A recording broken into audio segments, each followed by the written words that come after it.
할렐루야. 형욱이 반가.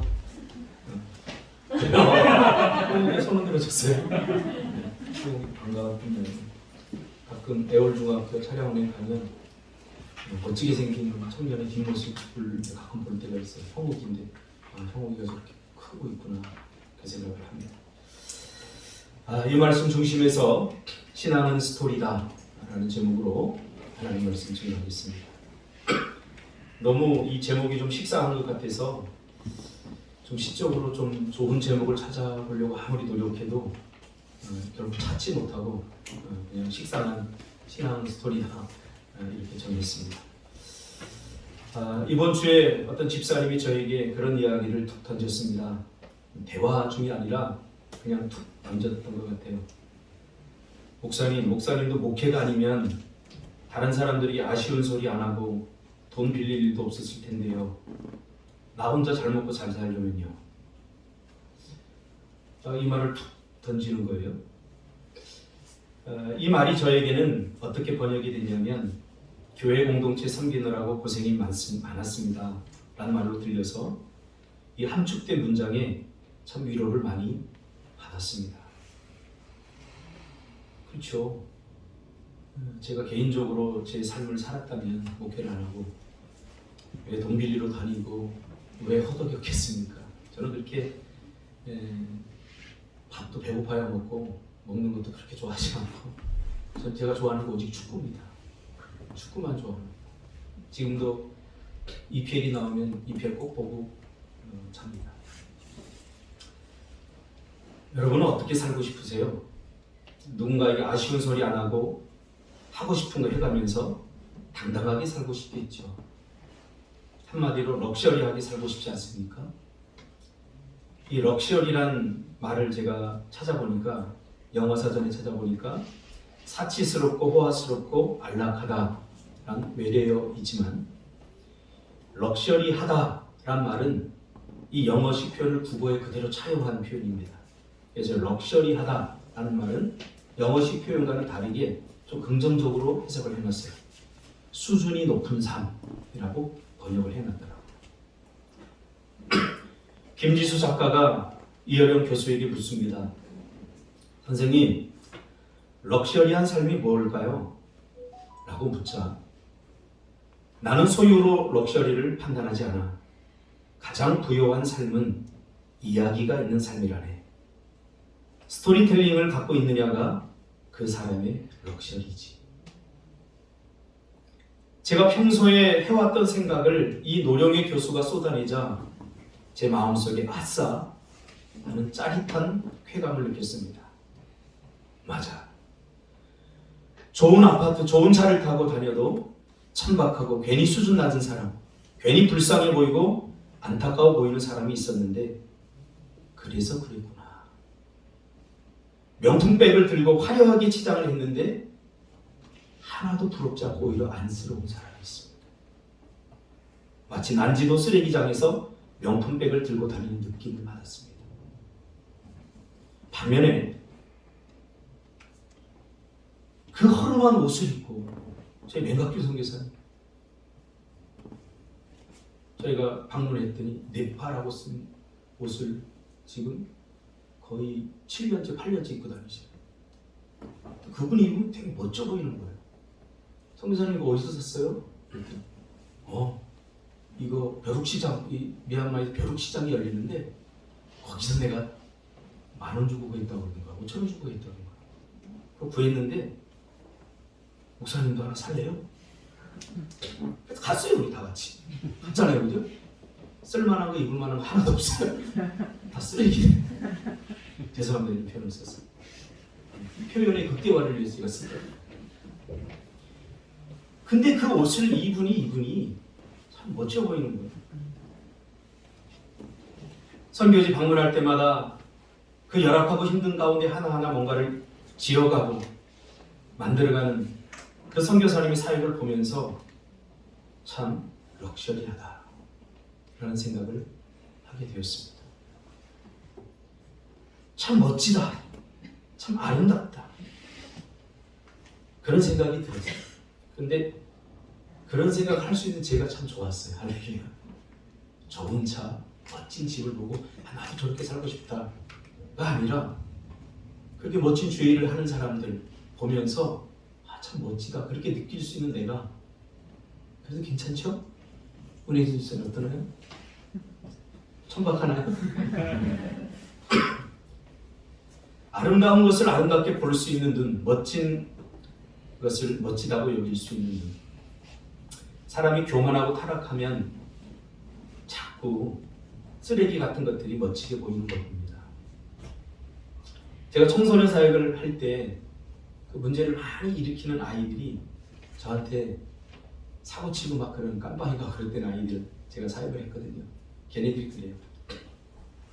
아저씨, 저는 저 군신한 형님들이 정말 멋져 보여요. 얼마나 멋져요. 한 건 해서 저 사람들 보면요 하고 싶은 대로 다 해. 민호가 부럽니? 문신 하나 그려줘? 불법 도박으로 한탕 챙기는 사람들, 졸부들 뭐 이런 사람들이 멋지게 보인다고 하더라고요. 지금도 제가 이곳에 와서 이 땅 1340평을 샀는데 어떤 분들은 저한테 그렇게 얘기를 해요.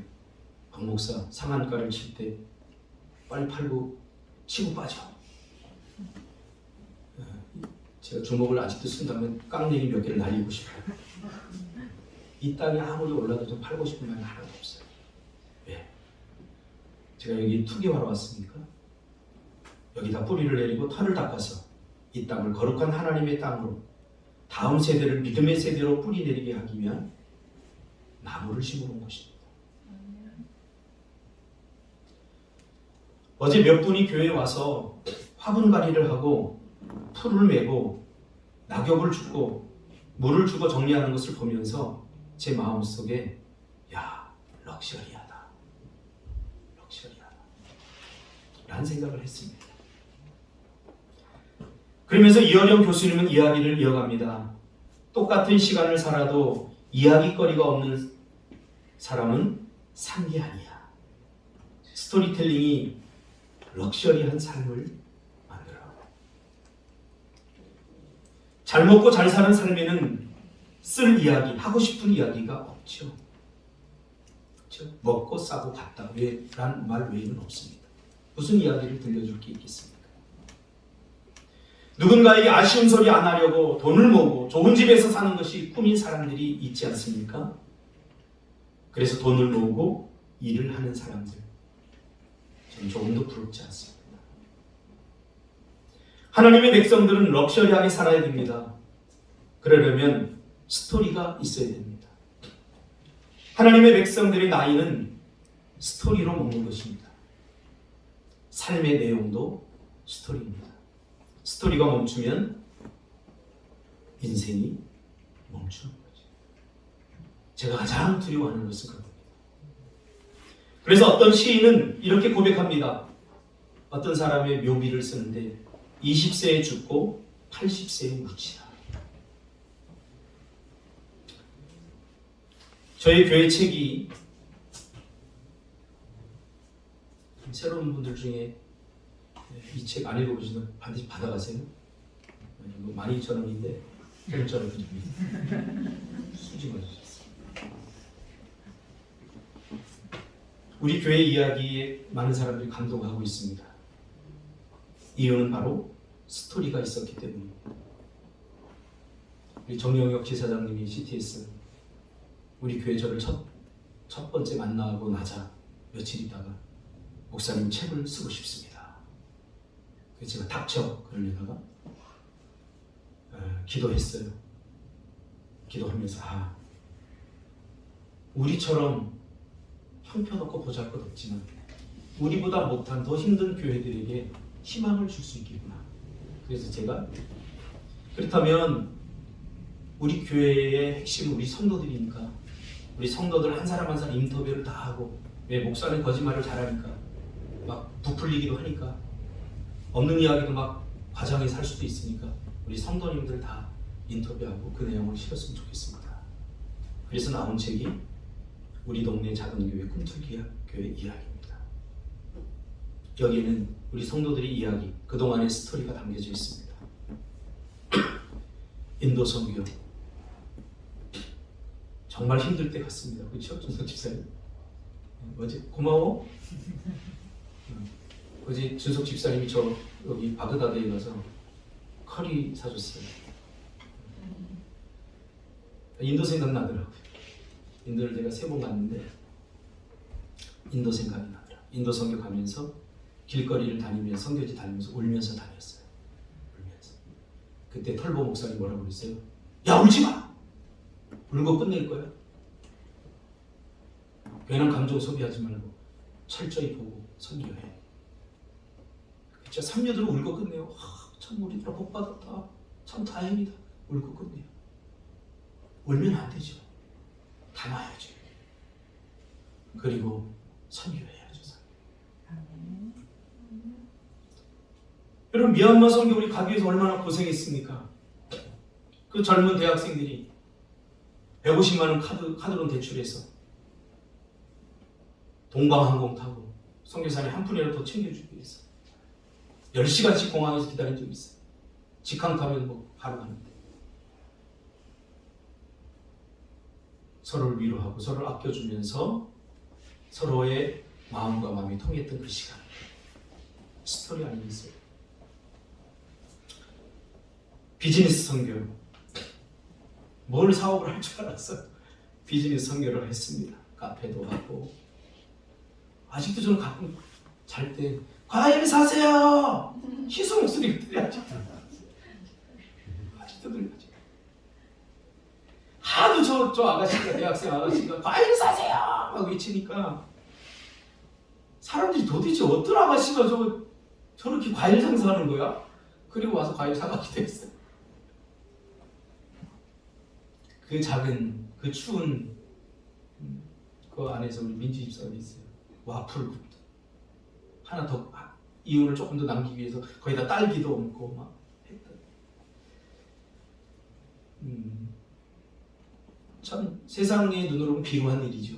누가 그런 일을 하겠습니까? 그런데 저는 너무 감동적입니다.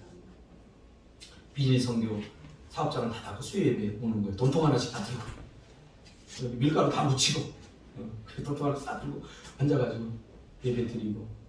그때 참 많이 울었어요. 신세가 차량에서 울었는지 모르겠지만 막 울고 기도하고 또 가서 설거지 다 해놓고 다 씻어놓고 다시 집에 돌아오고 11시 12시가 돼서 미얀마 선교 가려고 빼빼로 전도하라고 준 거 그거 다 풀어서 또 팔고 풀린 어깨 타고.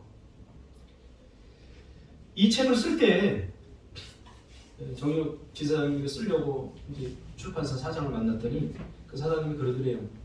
아니 이런 거 뭐 다른 게도 다 하잖아요. 이거 뭐 특별나요? 그러니까 이 지사장님이 느꼈던 그 감동을 여러분 이런 식으로 사고하면 안 돼요. 또 100원이 다 똑같은 100원인 줄 아십니까? 둘의 돈 하나가의 가치가 다 똑같은 줄 아십니까? 다 다른 시간도 마찬가지예요. 저 사모님 집사 참 바쁜데 수요예배 나와요. 탱자탱자 놀면서 수요예배 나오는 준석 집사와는 질이 다른 거예요. 미안해 또 너를 걸고 넘어질 수가 없어. 다른 교회들도 다 하는 이야기 아닙니까? 할 수 있는 형편에서 누가 못합니까? 불가능한 곳에 점을 찍고 저희들은 시작했습니다. 공동체로 엮고 함께 먹고 자고 함께 했던 시간들 참으로 소중한 인생의 가장 아름다운 스토리입니다. 어제 준석 집사님 부부에게 제가 점심 대접을 받았는데 되게 기분이 좋더라고요. 공짜라서 좋았고 첫 번째는.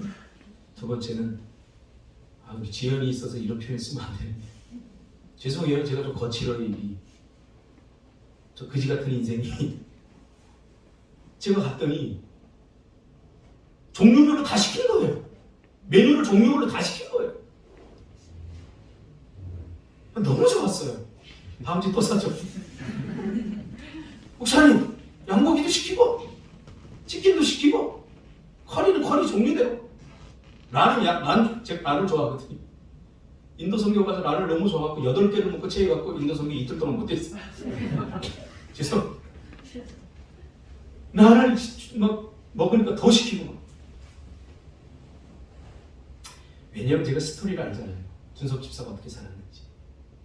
미얀마에서 한국으로 데려온 애가 있었어요. 조투소라고. 그 아이가 같이 살았어요. 우리 청년들하고 같이 살았는데 게스트하우스를 하나 얻어가지고 그 친구가 저한테 그래요. 나중에 갈 때 목사님, 자기들은 우리들이 선교를 해서 이 교회가 큰 교회고 정말 럭셔리한 데서 형들이 사는 줄 알고 그랬다는 거예요. 근데 이렇게 힘든 가운데 선교를 했군요. 잊지 않을게요. 잊지 않을게요.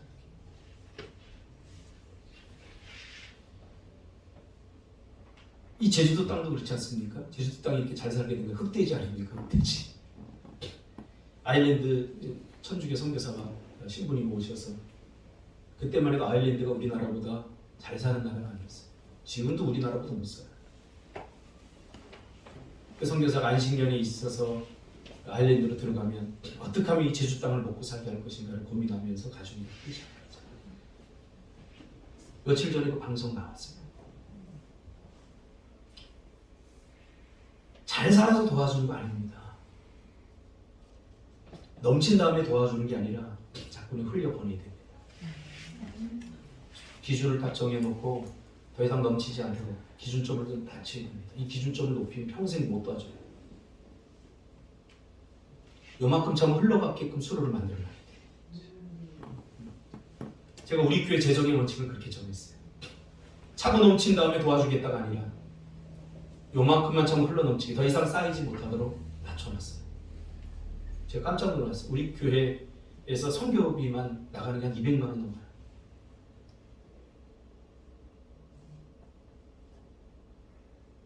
근데 저는 그게 굉장히 자랑스러워요.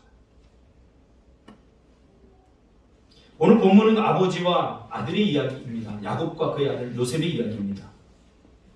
이 둘의 이야기를 비교하는 건 참으로 흥미진진합니다. 똑같은 하나님의 사람으로 살았습니다. 아버지도 그렇고 아들도 그렇고. 그리고 누구보다 두 사람은 파란만장한 삶을 살았습니다.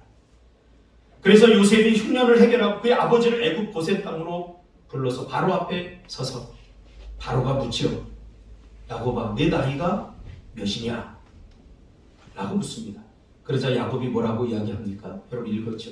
9절에 야곱이 바로에게 아뢰되 내 나그네의 길의 세월이 130년이다. 내가 나이가 얼마 못 되니 우리 조상의 나그네 길에 연조에 미치지 못하나 험악한 세월을 보냈나이다. 여러분 우리 나그네입니다. 자꾸 목적을 정하고 채우려고 하지 마세요. 나그네는요 한 곳에 머물지 않습니다. 가라고 하면 가는 거예요. 떠나라고 하면 떠나는 거예요. 머물라고 하면 머무는 거예요. 자꾸 안락한 고향을 만들려고 하지 마세요. 이 땅에 고향은 없어요. 하늘나라가 고향이지. 저는 지금도 마찬가지입니다. 제주도 땅에 4년 전에 왔는데 다 접고 미얀마로 가라 그러면 저 갈 거예요. 근데 제발 하나님이 그렇게 안 했으면 좋겠어요. 인천에서 10년 동안 자리 잡았는데 이리로 올라올 때 제가 되게 힘들었거든요. 너무 힘들어요. 3년을 버텼어요. 요즘에 될 수 있으면 그런 기도 안 하려고 해요. 주여 어디든지 보내주시옵소서. 1년에 한두 번만 하려고 해요. 참으로 모진 불고기의 삶이었죠. 야곱의 삶이. 태어날 때부터 형 예서의 다리를 잡고 나올 수밖에 없는 절박함. 야곱이라는 말이 고대 근동아시아의 씨름 기술에서 나온 말 아닙니까? 야곱. 어떤 트릭이에요, 트릭. 이쪽 다리를 잡는 척하고 휙 돌아서 저쪽 다리를 딱 잡아서 넘기는 씨름 기술, 트릭에서 나온 게 야곱이에요. 그의 이름처럼 그는 평생 속이는 자로 살았어요. 왜 속이려고 했을까요? 믿을 게 없는 거예요. 자기 힘을 의지하고 자기 머리, 자기 지혜를 의지하며 살아갈 수밖에 없는 거예요. 지금도 가끔 그런 사람들을 만나면 안쓰러워요. 장자권을 속여서 빼앗고 삼촌 라반의 집에서 쫓겨나서 그것에서 또 속이면서 사는 거예요. 아내를 얻는 것도 자기 머리 써서 아내를 얻으려고 하다 보니까 속이는 놈이, 뛰는 놈이, 나는 놈이 있죠. 삼촌 라반이 더한 놈이에요. 속게 되죠. 14년을 허비하는 거지. 그럼 하나님이 살아 이러면 살면 되는데 자기 욕심, 자기 욕망에 원하는 여인을 얻으려고 하다가 결국은 돌고 고생만 하는 거죠. 조금 살만하니까 삼촌의 자식들이, 사촌들이 저런 저거 속이는 놈, 나쁜 놈이야. 우리 아버지 재산을 다 빼앗았네, 속여서. 그리고 죽이려고 달려듭니다. 갈 곳이 없어졌어요. 고향 땅으로 돌아오는 길에 그 길이 예사롭지 않습니다. 여전히 자기 처세, 자기 힘으로 또 그걸 극복하려고 합니다.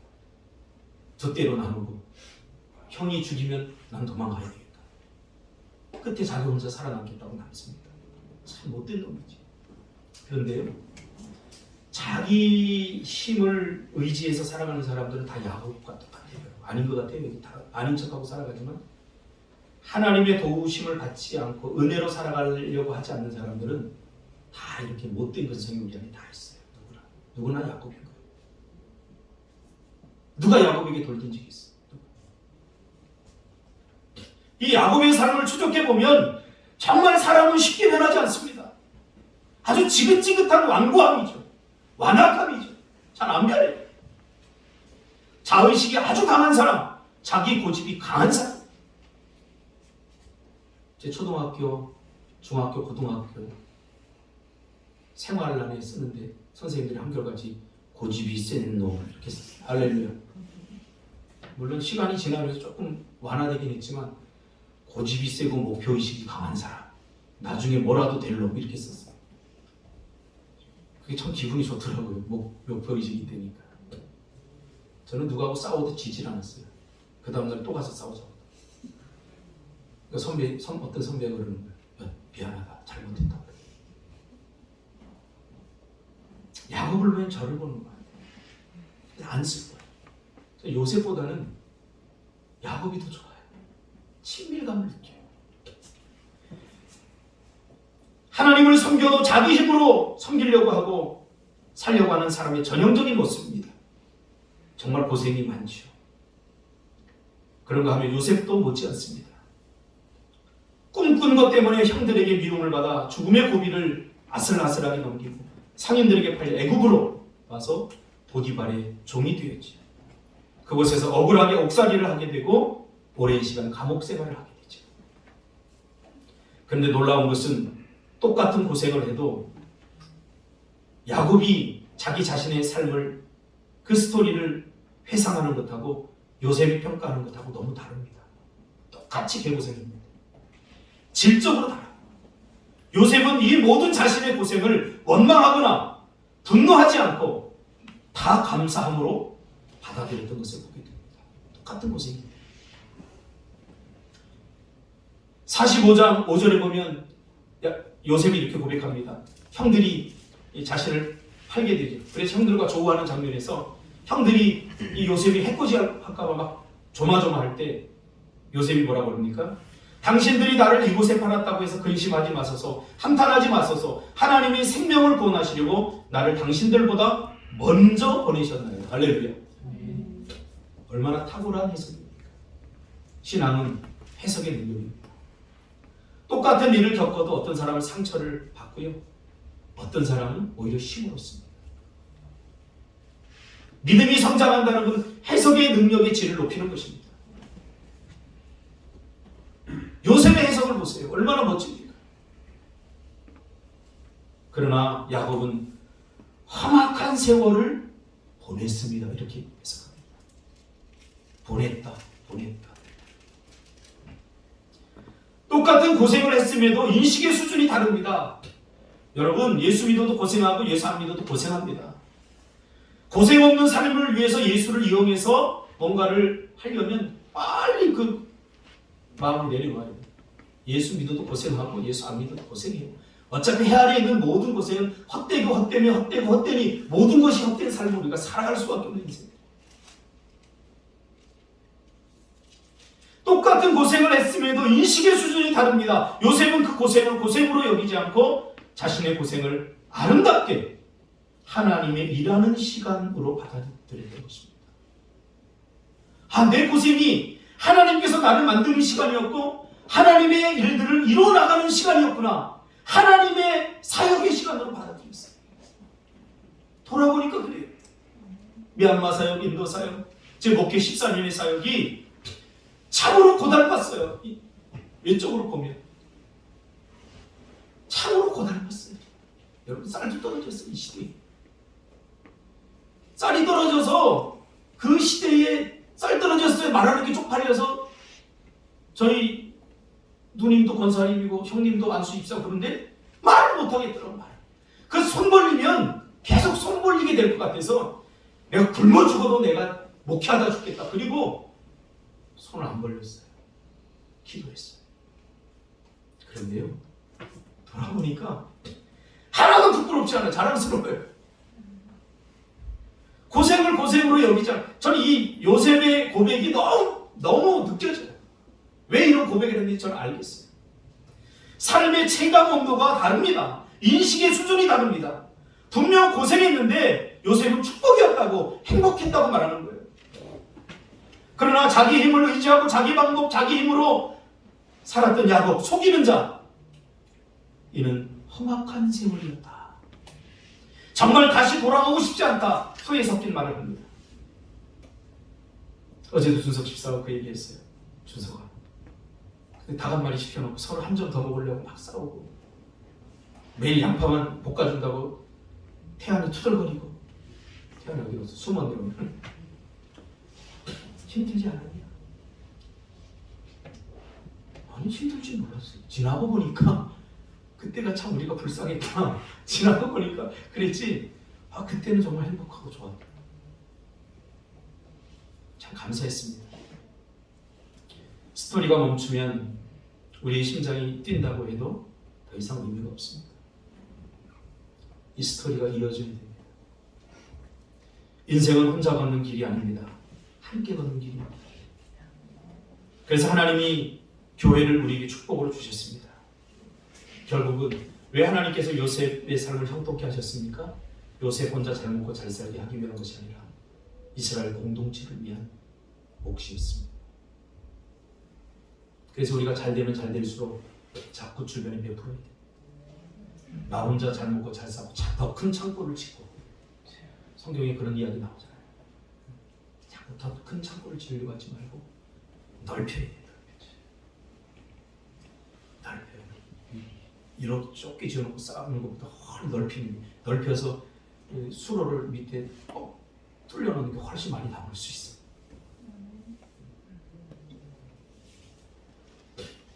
여기서 함께 걸으면 공동의 추억, 공동의 기억을 만들어 가야 됩니다. 제가 청소년 생활하면서 그 많이 느껴요. 제가 교회 이렇게 처음에 가면 애들이 예배도 잘 안 좋아해요. 그래서 항상 그러고 이제 교회 왜 왔니? 엄마가 가라고 했어야지. 어제 또 들었어, 우리 중현이가. 지가 중현이한테 거듭 감사했어. 중현아 감사하다고. 이렇게 오기 싫은데 와줘서 너무 감사. 제 진심이에요.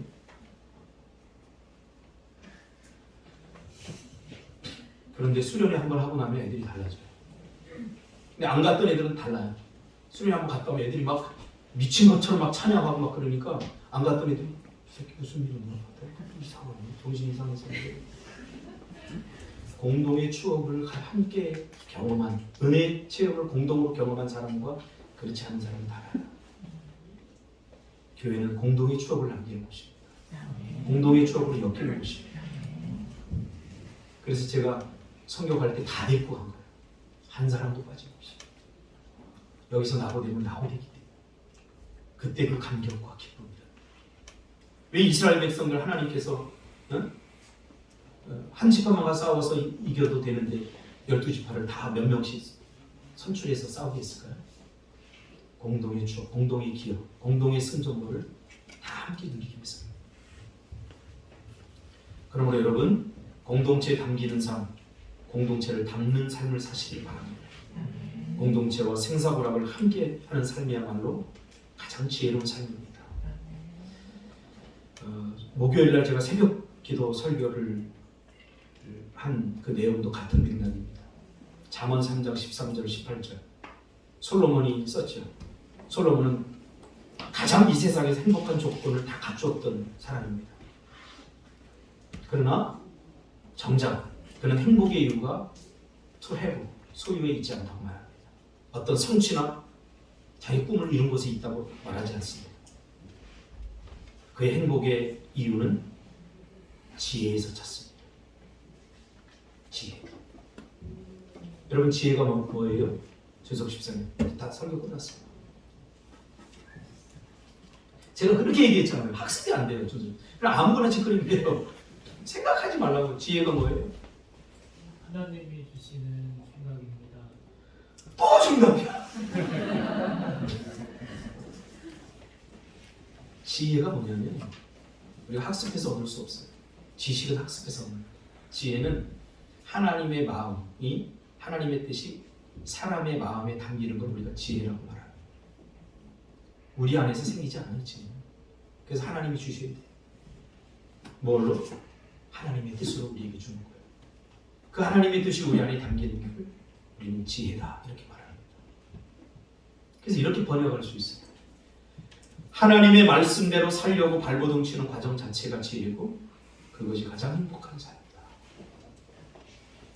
그리고 보니까 정말로 선교하려고 발버둥 치고 교회 뭔가 있으면 같이 함께 위해서 기도하고 애쓰고 하나님의 말씀대로 살려고 애쓴 그 모든 과정이 지혜의 삶으로 돌아오는 행복한 삶이었어요.